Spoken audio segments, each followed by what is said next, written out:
Good to see you again, my friend, and great to meet you. Nice to meet you. When you found out who you were cast with, and you both included, this is not just a movie. This is an event, Yes. and that's how I'm describing it. You don't just go see this; you embrace it. What was your reaction? Well, it happened in person with Chris. He Okay, walked me through the movie he was going to make, and then he told me who he would like me to play. And I said he wanted me to read the script first before I made up my mind. And I was like, I've made up my mind. I'm going to do it. Of course, I'm going to do it. And he was like, no, no, read the script. Because they are iconic women, and I never in my wildest dreams did I imagine I would be playing them ever, let alone in a movie with Chris mm. Nolan. Come on. Of course it's a yes. But it's so iconic. I mean, this story precedes everybody, Mm-hmm. everything. Mm-hmm. It's just we had to study this. Mm-hmm. We know these characters, and Mm-hmm. you've brought Do them. we? That's quit looking at my notes. Same story for you though. Like when you found out what you were a part of, again, was it a pinch me moment? Was it just like, Completely, yeah. I mean, it was a pinch me moment when I just got a call saying, Chris wants to work with you again. He's offering you this role. I was like, really?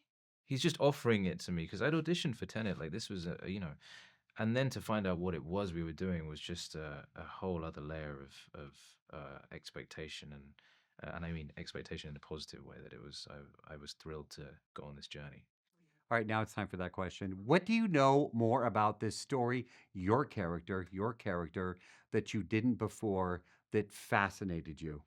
Well, I'd heard, I know I've encountered the myth, the lore of Helen of Troy. And what we know about her is that she's a beautiful woman. But I'd never stopped to think about what was like life for her at this time. A woman who's supposedly caused the war. Like, how does she feel about it? And then what is she doing once the war is done? Because she was still very much alive. And this story really explores what life for her is like after the in the aftermath of the war. And I just thought it was really a great way to look at how war affects both those who go to war and those who stay behind, those who cause it and those who are affected by it. Which is something we still deal with today. Isn't that Absolutely. crazy? This is what, Yeah. 3,000, 2,000, 3,000 years ago. Yeah. Same question for you. What you know about this more than you did, prior to doing this film? Yeah, the interesting thing with Eurylochus is like he's as far as I can tell from the translation I read, he is mentioned by name once, Mm. and yet his actions have a huge impact on what happens to the crew of men who are trying to get home. So what I really appreciated was how Chris had built that out and really built a wonderful complexity between what Eurylochus is trying to do and what Odysseus is trying to do, the faith he has that's getting eroded in the faith he has in Odysseus that gets eroded as he go along.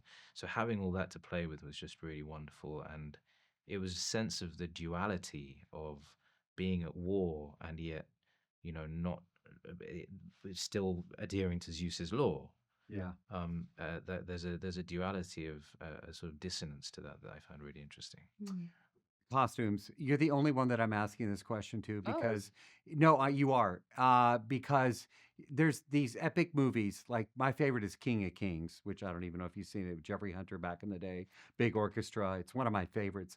But costumes and this one, watching this gave me that. I'm getting chills thinking about just how grand of a scale it really is to look and feel these costumes.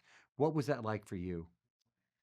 It was a wonderful process. I loved working with Ellen on these costumes. Again, very collaborative. We have room to play because, okay, how many images do we have over the time? And what are we trying to convey through the costumes?